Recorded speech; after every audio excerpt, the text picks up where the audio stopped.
I like the fact, man. I want to introduce you because of the entire serial entrepreneur journey, the overview of time management, branding, salesmanship, everything that entrepreneurship has to offer. Got it. Not only that, when I seen the word barbecue, Yeah. now that part right there, we sure haven't come. Got your attention, right? Yeah. Yeah, Yeah, we can weave exactly. in some of that as well. And yeah, I like doing during the day what I like to do. I love barbecuing, so I figured out a way to make part of my living with making barbecue things. I got a radio show. It's called the Barbecue Radio Show. But yeah, we can talk about that. Whatever you want to talk about, I'm pretty fair game. So I think that's awesome, man, because I definitely want to get into that whole aspect yeah, of you got I it. am going to do what I love to do for money. you know. All right. Millionaire by Morning podcast listeners out there, I have a special guest for you today. He is a dedicated daddy of three. He currently owns four companies, have two nationally syndicated radio shows, have written 10 books, loves to play in his garden and barbecue. It is my pleasure to introduce Mitche Graf, who's only had one job in the last 35 years, which was president for an affiliate of the world champion San Francisco Giants baseball team. Welcome to the show, Mitch. Rashad, it's an honor to be here. And just a quick story about the one job I've had. For 35 years, I've been what I call a lifestyle entrepreneur. And I was that before it was a thing. Way before Tim Ferriss wrote the book about the 4-hour work week, I was kind of living that lifestyle. But I got bored with everything I was doing. I think back in 2019, I think I had 3 or 4 companies at the time, plenty to do, not to mention I have 3 young children. But I was bored with what I was doing. So I sat down with my wife and I said, hey, I'm going to transfer everything over to you. I'm going to promote some people in our circles. And I'm going to go see if I can get this job being a president of a Class A affiliate of a Major League Baseball team. And she just kind of shook her head. Whenever I say, hey, honey, I got an idea, she just does this to me because she knows I'm going to be doing something a little bit crazy. So I called the guy and I said, hey, I think you need a businessman to come in and run the organization. He says, no, I need a baseball guy. And I said, well, I've been a baseball fan since I was a little kid. I'm a Los Angeles Dodger fan, actually. He said, no, we need a guy that understands baseball. And I said, do some research on me, Google me, whatever you got to do. You'll call me back. Let's at least get together and chat. So long story short, over the next couple of weeks, we talked, we interviewed, we had coffee together, and I took the job. And for a year before COVID shut us down, I was the president of, it's called the Salem Kaiser Volcanoes, a Class A affiliate over here in Salem, Oregon. And it was the best, Rashad, it was the best experience I've ever had in my life as far as working, because I got to hang out with my favorite sport, baseball. I had about 110, 120 employees, which that's an easy thing for me. But it was the best experience I can ever imagine. COVID shut us down. I came back home to homeschool my kids and to take care of my businesses, which were shut down. And the team never opened up again because minor league baseball was contracted by about 40 teams. I don't know if you're a baseball fan, about 25% of all the minor league affiliates in the United States just went away because Major League Baseball said, we don't need that many teams. So my team that I was the president of was contracted. So it was perfect timing for me. I came back to what I was doing and I got my boredom out of my system. Yeah. So COVID caused a lot of boredom. It did. A lot of us to pivot as well. Yeah, definitely. And create, to be able to create and think in different ways. So what was the job description? What was some of the things that you did with the team? Everything from hiring, recruiting, training. We did an organizational rebrand. One of the things that I had identified is that the brand was broken. And I think a lot of businesses that have been around more than a handful of years, they don't know if their brand is broken because they forget to work on their business, because we're working in our businesses. We forget the little things. And so I just noticed, being a fan, because I used to go to games as a fan, that things were just old and stale, and it's like they didn't care anymore. So I reinvigorated the employees. First thing I did is pretty much fire everybody and say, you know what, if you want to come back to work, I would love to have you, but we got an interview. I want to make sure that you're not the reason I had to give up my great lifestyle to come and fix the problems that you created. So we interviewed everybody and hired a number of them back. A lot of them we did not hire back. But to me, it was all about that customer experience, that customer service. I call it 6-star experience. I want us to go above and beyond, regardless of the industry that you're in. If you can do that, magic things start to happen in your organization. And so, yeah, branding, marketing. I was the one doing all the chambers and the Kiwanuses and the Rotary clubs and going around doing speeches at the high school and just having a great time. But then I came home at night and I still had my radio shows to do. I still had my books to write. I still had my 3 kids to raise. Nothing changed from that. I just had to actually work some hours. And I'm not a guy that works 80 hours a week. I never have been. Maybe when I was in my 20s, but I've never been that guy. I really believe that the guys that get it, the ones that climb that ladder, are the ones that understand the 5% of their activities each day that brings in the 95% of the results. And then, the Pareto's principle, that 80-20, 80% of your results come from 20% of your efforts. I think it really is 95-5. So each person that owns a business or wants to own a business, or maybe just an employee, if you can figure out the 5% of the daily activities that you do that moves the needle on your business, and then figure out ways to do just that and get rid of the 95%. You can delegate it. You can automate systems. Sometimes you just need to eliminate. Nobody needs to spend 3 or 4 or 5 hours a day on social media. It ain't necessary. I'm telling you right now. But a lot of people, me included, there's times I go down the rabbit hole of YouTube. You watch one video because you want to, and then before you know it, it's an hour later. It's like, God, I just watched 9 videos, wasted my time. And you can't get that time back, right? Right. So anyway, I can ramble forever, Rashad. I'll take a breath and let you ask me something. Yeah, I'm definitely okay. I get excited, man. I get excited. A lot of what I like to do is speak with entrepreneurs, because there's people out there that's still learning. Sure. And time is of the essence, and people are taught, work hard, work diligently. But like you say, it's sometimes based on that 5% more so than you just working 80 hours a week and 10 to 12 hours, waking up at 4 or 5 o'clock in the morning, staying up till 12 at night. And that is what most of society has grown to understand, that that's what they need to do to be successful. You're right. And the gurus are out there telling you that if you want to build the beast, whatever your beast is, whether it's a physical product company, brick and mortar, or digital product on the internet, you have to be willing to sacrifice everything in order to build that beast. And as a lifestyle entrepreneur, I have for 25 years taught that it's not necessary to do that.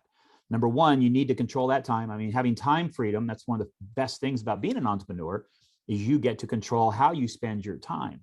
Doesn't mean you get to waste it on more things. It just means that you should have more laser focus on the things that you do need to do to bring you the value of your business. I'll give you an example. Professional photographers, and I was in that industry for about 15, 20 years, and I still am. I still do a lot of teaching at conventions and a lot of coaching and mentoring. But one of the things that they have to do, let's say they shoot a wedding on Saturday, on Sunday, they spend all day retouching the files, color correcting, taking blemishes out of the face, blending the skin tones so that the images are beautiful. If you were to ask a professional photographer, how much would you pay somebody to come into your studio to do your digital workflow? They'd say, $15 an hour, maybe $20 an hour, depends on where you are in the country. And then you twist the question around, would you be willing to work for $15 an hour? And they'll go, heck no, I'm a professional photographer. I'm certified. I'm a member of PPA. It's like, well, wait, if you're doing your own digital workflow, you're working for $15 an hour. So there's aha moments. I mean, that's just photography, but there's examples of that in every industry. So figure out what it is that you're doing that is $15, $20 an hour work. That's important stuff. That's what makes the train go forward. You got to have that, but it doesn't have to be you. It should not be you. You got the $15 an hour work. You got the management level, which is $50 an hour work. And then mindset, which a lot of, the millionaire mindset is, I got to be doing $500 an hour work. And what is that? What does that entail? And then do that and only do that. And then hire people around you. And, you say, I can't afford it. Well, you can afford not to do it. You have to figure out a way to slough off some of these daily things that you do that aren't bringing you the biggest bang for your time buck. Definitely. I learned that the hard way. We all do, right? We get knocked down so many times. And then as long as you get up that one extra time, life is good. Yeah. Or you know, you listen to the right podcast and decide you're going to take that advice. So that's the wonderful thing about, you know, I'm glad podcasts are growing, and even the YouTube channels and stuff like Sure, that. absolutely. So can you take us back to the time that you figured out I'm going to be I'm pretty sure it started with sales. I'm going to be a sales or entrepreneur. When did you realize that? Couple stories come to mind. First one, I was in 3rd or 4th grade. And at that point, you probably sold lemonade too, right? Everyone sells lemonade out in front of their house if you're in a neighborhood. And most kids back in my day, this is in the 70s, they're selling it for $0.25 a glass, right? Well, I sold my lemonade for 50 cents, but I gave you a free cookie. And I had a table out there with a couple of chairs that you can sit down. I'm going to show you this radio. This is the actual radio. And if you're watching it, you can see it. If you're listening to it, it's the most hideous green color. It's round. The volume and the dial controls for the station are like the eyes. It doesn't work anymore, but I used to turn this on Dodger games and set it out there in the table. So people will come, give me twice as much money for a glass of lemonade. I gave them a free cookie that my mom had baked. She just did the Toll House recipe off the back of the chocolate chips. And it was an experience. And I didn't understand it at the time, but I was always busier. I had people coming to my house for lemonade and not the others. And so it just kind of planted in my head early that, okay, if you add value to people's life, not necessarily discounting, being the cheap guy is never the path you want to take, because then it's a price war and it's a fight to the bottom. You don't want to be that guy. So if you want to make a living and you want to be a lifestyle business person, you have to look at adding value to your customer's life, whether you become a customer, a guest, a client, whatever you call people that give you money in exchange for a product or service. How can I add value to their life?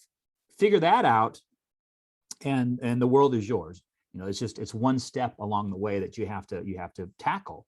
That was one story. The other one was I was in my mid-20s, late 20s. I wanted to go fishing, and I lived in North Idaho, and there's a lake called Hayden Lake, and it's like a Wednesday afternoon. And I think at the time I had a drive-through espresso chain, and I had a cribbage board manufacturing company, but I wanted to go fishing. And I went to several different places around town that should have carried worms. Nobody carried worms. So I started to get annoyed. And the guy that sold all the worms, his name was Mr. Bait. So I found his phone number. He lived about an hour away. That's where his business was. And I called and I said, hey, I'm just a customer in North Idaho outside of Coeur d'Alene. Where can I buy your worms? And he really kind of pushed me the wrong way. It's like, well, we're only there every 2 weeks. And if there isn't any, then you're just going to have to go you're going to have to go dig them in your yard is what he told me. Go dig them in your yard. Well, that got me a little irritated. So I went back to my office. I found a place to buy worms by the thousand. I found, instead of a 12 pack, I found a bigger container that did 18. I called it the jumbo pack, not because the worms were bigger, but because the container was bigger. I did a color label. I bought some refrigeration, got some space. Fast forward 6 months. I had over 700 accounts in North Idaho, Eastern Washington, Western Montana. And I get a call from Mr. Bait. Hey, you can't do this. It's like, well, yeah, I can. And I did, but I don't want to be in the worm business. I don't want to sell night crawlers. I'll sell you the business. And he hung the phone up. Yeah. A couple months later, and I gave him a quote. I think I quoted him $25,000. I just give me, and we making money hand over fist. 25,000. I don't want this business. I'll give you all the customers. I'll give you the logo. I'll give you the name if you want it. And he hung up on me. About 2 months later, he called back, and the price was now higher because we were making bank by this time. And he wrote me a nice big check, and I was out of the worm business 8 months from start to end. And we were doing about $20,000 a month in worms. Go figure that. So it just showed me that the good basic principles, I don't care, sales, marketing, pricing, branding, whatever, the basic tentacles of business can be applied to any industry. Doesn't matter what you do. If you understand those basics, that's going to pave your path for success. And you can't skip the steps. If you don't understand branding, you're not going to be able to attain the highest level of success, whatever it is that you're doing. If you don't understand how to sell, you're not going to attain the highest level. And if you don't like to sell, that's not a problem, but learn how to do it. And there's great resources, or find someone that can, right? Because you can't be all things. You got to know what you do well, do that, and hire people around you that are smarter than you, and then let them do their job. Oh man, that's a great first of all, that's a great start to business.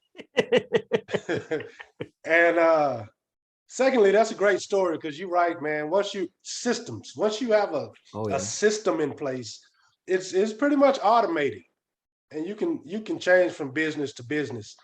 I do a lot of different things, man, and I don't know if I get bored quick. My wife say I have ADD. I Sure. don't know, Yeah. but I do a lot of different things, and with people looking at it and say, "Man, you switched up from this to that," when all in actuality, it's the same system. Yeah, I exactly. just move another product. Exactly. Yeah. So it's very easy, and once you get that into place, especially with digital marketing now, that really automate the process. When automation is big, and there's a point that too much automation is a bad thing, and where it's become bad is customer service.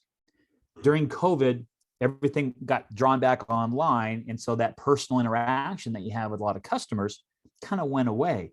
Well, now that it's back, and half of the businesses, I mean, one of my companies is a catering company. In 2020, we were voted the Pacific Northwest Caterer of the Year. We can serve up to 1,200 people. I mean, it's a pretty successful business. But we went down to almost nothing.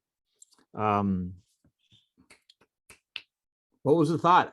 I just lost my thought. I got 19 things going in my brain. Customer service. Customer service. So now you go to the gas station, you go to Safeway, you go to Albertsons, and they don't say, "How are you, sir?" It's, "Would you like paper or plastic?" And that's the first thing out of their mouth before they make eye contact, before they smile. And of course, with the masks, it just covered up. So people thought, okay, I don't have to smile now. Well, you can see a smile through the eyes. You can hear a smile if you're smiling. You can hear the change in tone and intonation.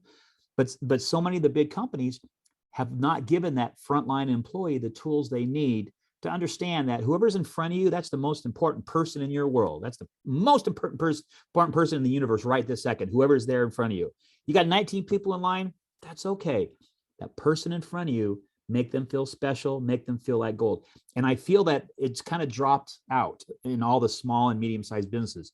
There's some guys that get it, but a lot of the people I deal with on a regular basis, whether it be restaurants or retail stores, or you call in, I did an instant chat, AT&T, my phone company, for 20 years. I gave them tens of thousands of dollars.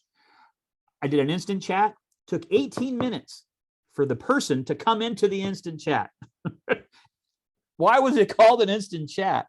Right. In another company I called, they said, "I'm sorry, because of the high volume we're experiencing, we cannot take your call. Please leave a message and we'll get back to you at our earliest convenience." This is like a Fortune 500 company. I leave a message. 3 days later, I still have not heard, and it was kind of an important thing I needed to know. I called back again, same thing, and I just gave up and I switched companies. Yeah. It's happening all over the place. So It is. as a It small is. business owner, you really need to make sure that your customer experience, the systems that you have in place for customers, is second to none. I think that's what's at this point separates. Sure. Yeah, definitely. That's a silver And bullet. If you can have good customer service, you're right. yeah, I've started asking, like, when new employees go through training, do they even have a customer service module? Because it's non-existent for the most part. Well, you go like Ritz-Carlton, each employee and the frontline employees, the ones that make the least amount of money, they're given the discretion to spend up to $2,000 a day to take care of the customer, whether it be an issue, whether it be a negative or a positive, $2,000 to take care of a customer. Give them a free night comp room, give them an upgrade, whatever it is, and then go tell the boss later. Most small and medium-sized businesses, they say, "Well, let me check with the boss. Hold on, I'll be right back." And they have to get permission. Now, that does two things. Number one, it doesn't build confidence in your staff, because they feel that if they make the bad decision, they're going to get fired or reprimanded or whatever, number one. And number two, it doesn't take care of the customer quickly and efficiently right then and there. Did you know that 92% of all emails that are sent to corporations are never even returned, 92%. Mm. Only 20% of customer service questions can be answered on the first call. So you have some kind of question and answer, you call somebody, only 1 out of 5 times can that company and that person on the phone provide you with the information that you called for. They have to transfer you. They got to send you a link to an article, all these automation things that supposedly is good for us. I think it's bad. And I'm an old fashioned guy. I just turned 60 and I got a 16, 14 and 7-year-old kid. So I waited a long time to settle down and have kids. Well, it makes me a little more old school than I think a lot of guys, but there's some things about old school that we need to continue to make sure we implement in with our businesses.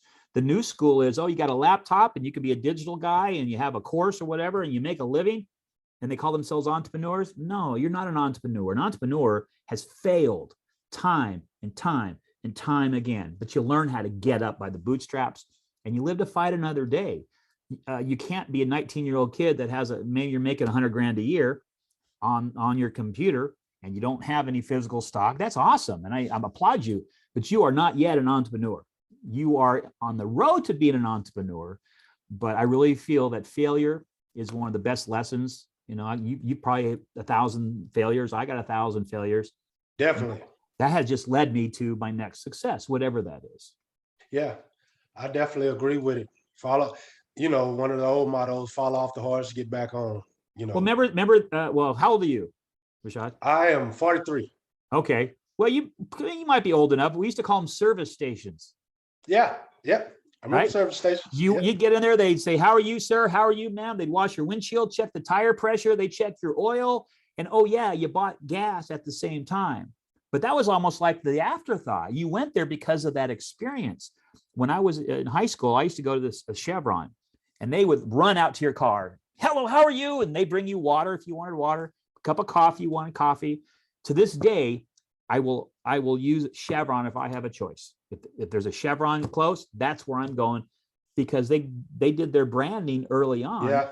But now the employees don't even say good morning. Yeah, how can I help you? I don't know, man. Hey, how are you, sir?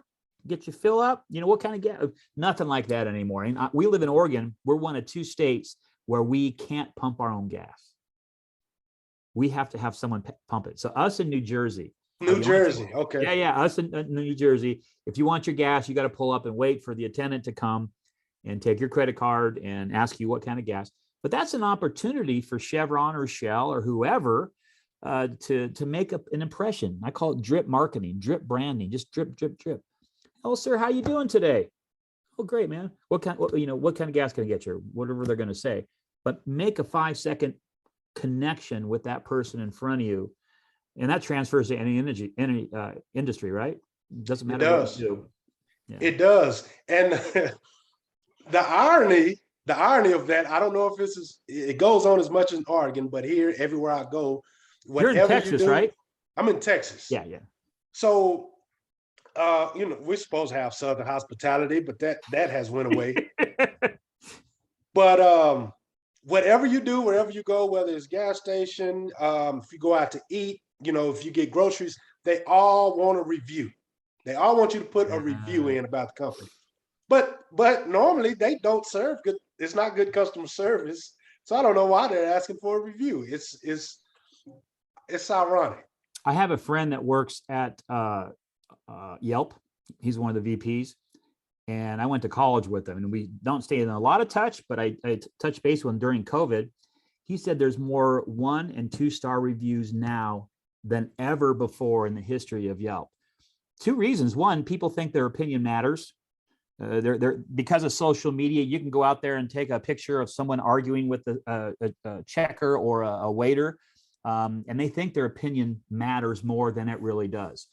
But when you post a 1-star review, you potentially are ruining a business. Yeah. I mean, you potentially are. And maybe it was a bad day for an employee, or maybe whatever happened on your meal or something bad happened. Mistakes are made. And the guys that get the customer service, that 6-star that I was talking about earlier, the guys that get that figure out ways to not just meet expectations, but go above and beyond. Right. And to me, that's the secret sauce: is what do your customers expect, and what can I do above that that makes them go, "Wow, I wasn't expecting that." I'll go around town, and if I get exceptional service, which I do quite often, I'll say, "Thank you for the 6-star service. I really appreciate it." They don't ask what that is. It's like, "Oh, wow." They know it means they went above and beyond. Right. And I kind of like that, you know. Yeah, definitely. You can use it. So do you have any training for let's just say like sales training for companies? They hire someone to help them Sure. out with their sales. Do you Oh, offer any absolutely. type of customer service training? Yeah, we do workshops. I mean, besides doing like platform programs and things like that, I also do corporate training. I have a coaching and mentoring program that I've done for about 20 years. It's called Power Team, and we will do anything that the client needs, whether it be in training, whether it be in website, whether it be in branding, whatever it is. You know, it's I call it the whole business, the whole enchilada, A to Z. But a lot of what I do is doing corporate training. I'll go in and do a team meeting in the morning, and then do breakout sessions through the rest of the day, where you get down to the nitty gritty of giving your employees tools in customer service, in closing, in branding, whatever the need is. But yeah, customer service to me that's the hot button these days. Yeah. Coming out of COVID, the guys that are left, because there's less businesses in all categories. The guys that are left, you said it earlier, it's the thing that makes a difference. It separates you from the rest of the pack. I call it the silver bullet. And more companies need to invest in that. And I wish they did. Right. But we're too busy with customers. We don't have time to work Yeah. on our business because we're working in our business, right? Yep. It's man, you can definitely see it. Maybe it's our age group or whatnot, but you can definitely see the difference between those days and nowadays. The younger generation, my 16 to 14-year-old, I've resisted letting them do their devices whenever they want. They can play computer games like on Sundays, but in the mornings they're kind of like me. I don't let them get on their phones until they get on the bus. It's like, no. You control that first section of the day. Do not react to the world. You set your mindset. You set your agenda without the outside world demanding things, whether it be an email or text or looking at the news. That stuff will be there. It's not going anywhere. But that first section of the day, that's yours. And you really have to control that. And that's part of that mindset that you talked, I'm sure, all your guests about, is you have to start the day with expectations of what you're going to accomplish. I call them perfect days. And people say, well, what's a perfect day to you? And I know exactly what it is in my head. It's hanging out with the people that I love, being a difference to my children and my wife, and moving the needle on my businesses. And I have perfect days all the time because I set expectations. I have systems in place that allow me to accomplish them. And my to-do lists are only 5 or 6 items, no more than that. I used to do like 20, 30, and every day I was crossing out half of them and carrying the next day. Well, that doesn't do anything. Right. So 5 items, get those done, be successful with those 5. That's a feather in your cap, right? Check. If you want to add more things, you can. But start with 5 things on a to-do list, and then make it your duty to accomplish each of those 5 every single day. And success leads to success, success. It's all about mindset. Compounding interest. It's yeah, you're right, man. You're right. When my son get home, I'm gonna let him watch this. He's 14 years old. I set him down this morning. How old is he? And I told him exactly everything you just said. Is what I told him this morning. Yeah, but when it comes from us, it doesn't have anything. When it comes from someone that lives more than 50 miles away, then you're the expert, right? Yeah, right. Exactly. And that's crazy because I sat him down this morning. I said, listen, man, you've been coming from your room, running downstairs, running straight to, the bus, or I take you to school. And that's how you're going to operate your whole entire day, just on the run. That's how old is he again?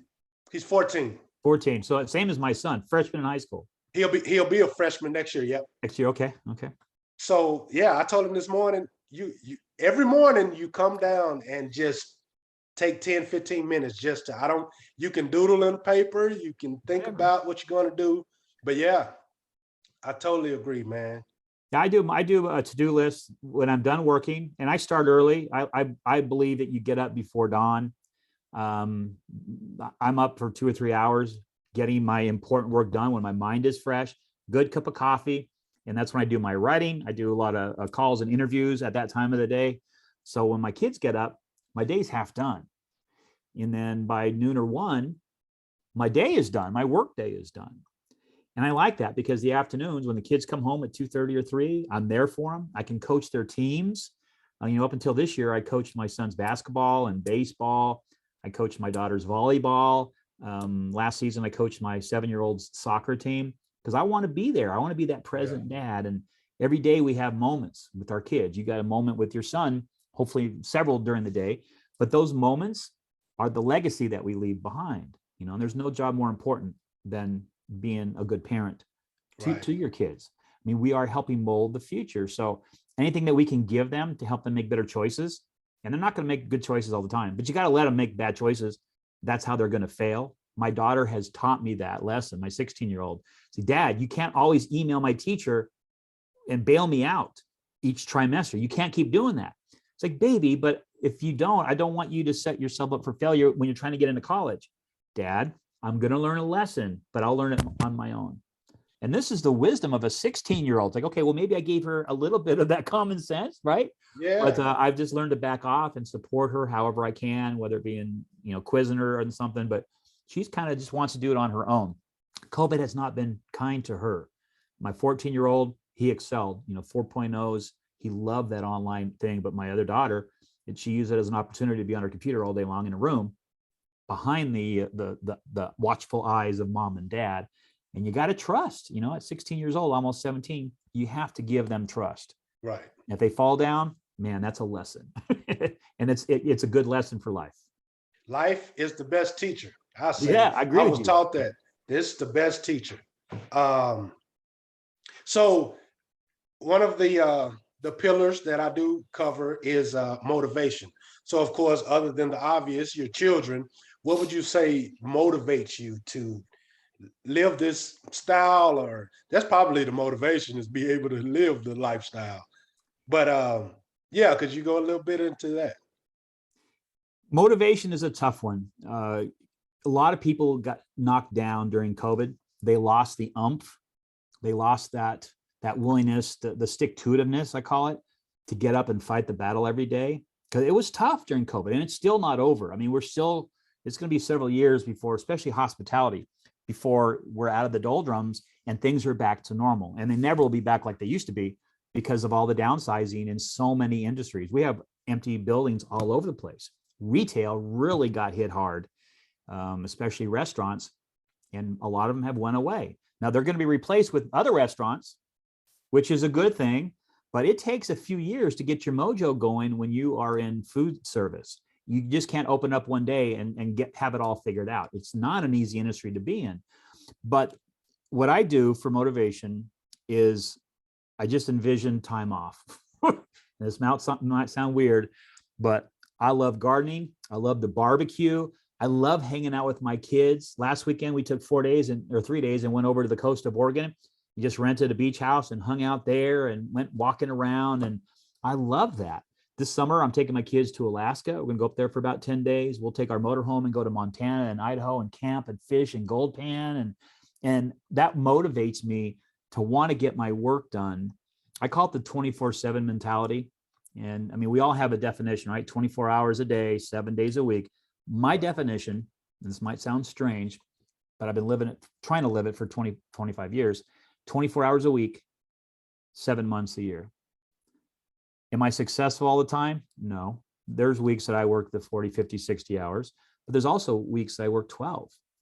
But that 24-hour week is the beacon, the shining beacon on the hill. And so that's what I strive to do. How can I get my work done? How can I be so efficient and delegate and automate and all those things? How can I do it so that I only have to put in 24 hours a week doing that 5% of the stuff that moves the needle on my companies, so I can have the rest of the time off to do the things that are important to me, whatever that means, right? We each have a different list of things that we do when we're not working. You don't work for the sake of working. You work so you get money. You trade your time for money, so you can take that money and say, okay, I got to pay this and that, and I have money left over to go to Disneyland with my kids. That's your shining beacon. Mine is just time off to do what I want. And being 60, I'm not going to have a lot of years of working. I don't want to work much longer, but I love what I do, and everything I do, every business I am involved in, my 2 radio shows that I have, I love it. It drives me. I get excited when I think about doing any of my work. After I'm done talking to you, I have a company called Barbecue Nation. We manufacture spices and rubs and barbecue accessories for, we're in retail stores. We have a website that we do a very brisk business on. We're getting ready for the National Hardware Show next week. So I'm going to go check in with our co-packer to make sure that the lids came in, make sure that the granulated garlic was there. We're having some supply chain issues, but I love getting in there and solving the problems. And that's what I'll do right after I get done with you. It's exciting to me. A lot of people go, "Oh God, you got to deal with those problems." Like, yeah, but I like it because I'm a problem solver. That's a lot of what entrepreneurs do, right? We solve problems quickly and efficiently, and that's how we pave that path to success. Yep. And become consultants. Help other people solve problems. That's right. That's right. Not everybody's a problem solver, and that's fine. Not everybody's meant to be the owner. You need to have a secretary. You need to have a person that maintains. You need to have a person that's in sales. You got to have all these people that have these different skill sets. You don't have to be everything to all people. Identify what you like to do, not what you're good at, because maybe what you're good at and what you like to do are different things. It's more important that today you do what you love doing, figuring out how to monetize that, and then get rid of the other stuff. It's not that important. It really isn't. And we might not be around in a day. We might not be around in a week. When I was 59, just a few weeks ago, I was bulletproof. Man. I had a 29-year-old mind and a 12-year-old body. But all of a sudden, I turned 60. It's like, God, I know people that are 60 and they look old. I hope I don't look old because I don't feel old. But it starts making you realize that every single day when you have a moment with a kid, with a spouse, you and me are having a moment right now, you got to maximize that moment. Because in a few minutes, that moment is over and you're on to the next moment. You got to make sure that you're making a difference in the people's lives that mean the most to you. And that's kind of what drives me. It's a long answer to your question, but time off and my kids. That's why I work. With that one answer, you actually spoke on another one of the pillars, which is monetization. And with that, the 24/7 rule, and is when you sit down and map out your plan, do you monetize, or how do you monetize your goals? Is it monthly, bi-weekly, yearly? How do you come up with that? That's a great question. Yeah, anything that I get involved with now, I have to look at what's my time commitment, because I really limit the amount of time I invest in my businesses or speaking or other people's businesses. We turn down coaching clients sometimes because I don't want to spend the time. Right. I want summertime, I don't take new clients because guess what? I'm taking a lot of time off. Most of the summer I take off. Now I make sure that because I have 2 different radio shows, I have to make sure that everything's recorded in the hopper before I take off for a month. Has to be done. So I have to do my writing and my research and everything way ahead of time, which is fine. I just schedule it into a calendar. It's very, very simple. You write it down and it becomes a reality. If you don't write your goals down, they're not goals. It's just conversation. But the way that I monetize is in my mind initially say, okay, I'll give you an example. Business Edge Radio, which you can see this right here. It was an idea I had about 7-8 years ago, just an idea. And every year on my New Year's resolutions, I'd carried over. Finally, COVID comes along. It's like, you know what? I have time now to dedicate to building out what I believe could be something that can be heard on radio stations across the United States and as a podcast. It's going to add value to people, not just business owners, but to anybody. So when I started out, it was a 1-hour show that was heard on a local radio station, syndicated out across the country. We built it up to about 25 or 30 radio stations. And I think at the time we were getting maybe 30,000 downloads a month overall with all the episodes. Well, then I got tired of doing the hour format. You got to get guests. Everything has to be scripted. You got to work on a clock. The first clock is 9 minutes and it's a hard out at 9 minutes because the radio stations have to play their ad. That's how they make money. So I came up with the Business Edge Minute. 60 seconds, heard Monday through Friday, so 5 episodes a week, fun, energetic, and things that you can put into action right away. Here's 3 ways to maximize your commute to and from the office every single day. Here's 4 ways to make sure you stay hydrated during the day, which is important for all of our minds, whether you're an entrepreneur or not. Here's 3 ways to make sure you're closing the proper way. Just quick hitting things. I actually have 52 seconds of content because the other 8 seconds is the guy saying, and now the Business Edge Minute, here's Mitche Graf, right? And so that we're heard on like 120 radio stations now across the country. All the way, I think we got a couple, 5 or 6 down in Texas. But that became monetized in my brain about a minute after I had the idea to launch the podcast, because I can't just spend that much time just because I like it. Right. It had to have like an exit strategy. So yeah, we get revenues from we have an affiliate guy that takes care of all that, and every single month I get a check wired into my checking account that for all the ads that are run to support it, and that's kind of nice.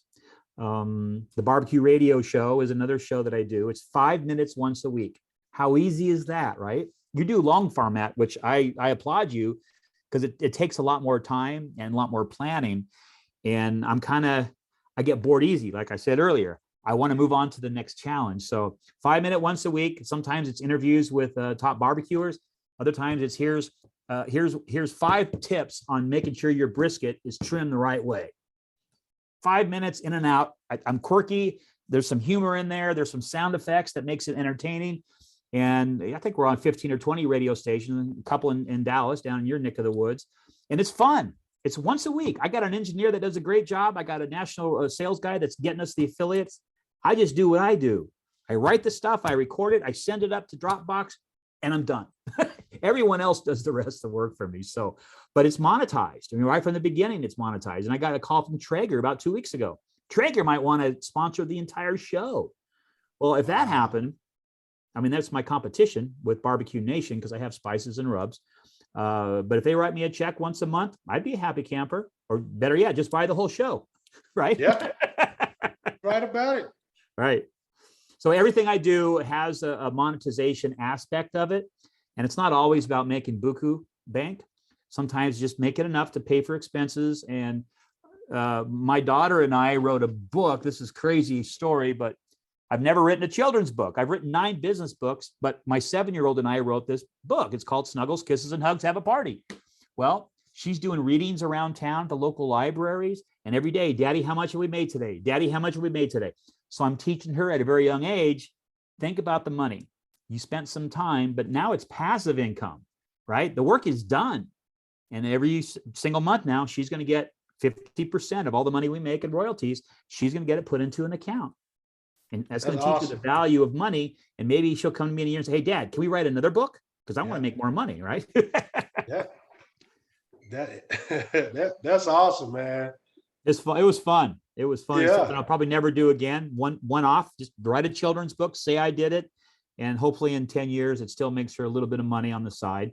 Because there's some children's books. The guys are making millions of dollars a month, stuff they did 10 years ago. And the work is done. You write it, you're done. So.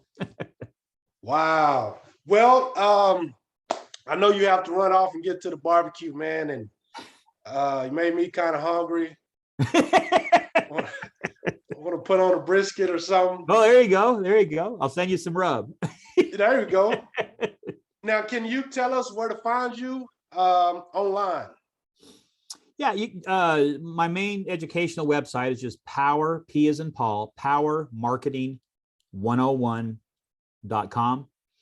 And if you go to powermarketing101.com/free book, I'll give all your fans and listeners and viewers a free copy of my book, High Voltage Branding, Go from Ordinary to Extraordinary.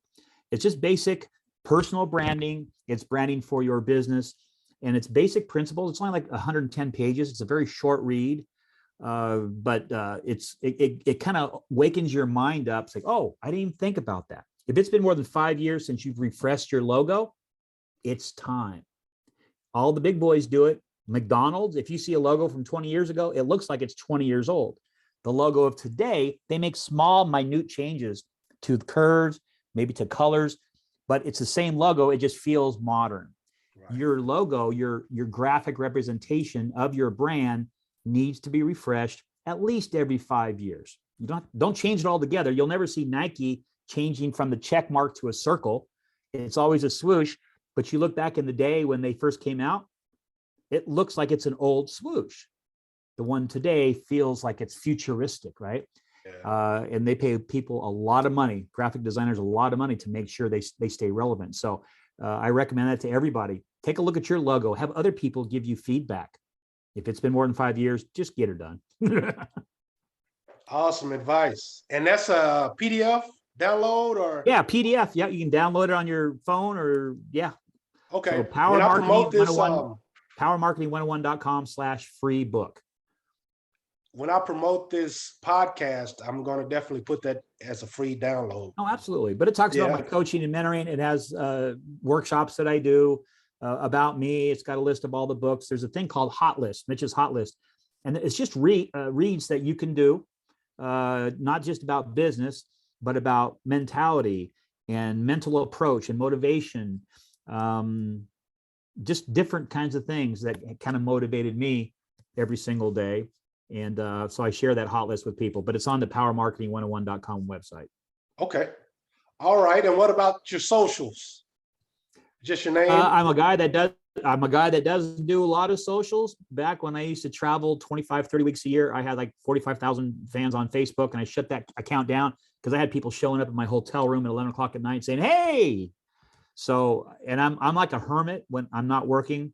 I do have a personal Facebook page, just Mitche Graf, facebook.com/Mitche Graf, but it's just a personal page. I do a lot of postings of motivational quotes and sayings, but it's not a business thing at all. And I'm pretty close to the 5,000 now, but yeah, you'll find me there, but I don't spend any time. Social is important. It's an important aspect, but it's important that you also understand that it's just one aspect. Yeah. It should not be everything that you do. And it definitely shouldn't be where you spend all your free time. If you spend just an hour a day, that's 365 hours a year. How many 8-hour days is that? That's a lot. And that time isn't a 25th hour. It didn't magically appear. It had to come from somewhere. Something had to give. Right. And usually it's self-improvement, self-education. It's time with your kids, time with your spouse, time with yourself, just hanging out in the back deck with a cup of coffee or cold beer, looking at the birds in the tree grow. That's important stuff. Social media kind of sucks the life out of that. So I just always tell people, just watch it, track your time, try to back off. Do you really have to spend that much time? And then figure out what you can do with all this free time, right? Invest it back in your business, invest it into playing cribbage with your kids, or just have that cup of coffee by yourself on the back deck. That's right, man. That's very important time spent. It is. It is. Well, thanks a lot for coming on the show, Mitch. It's an honor. Absolute honor.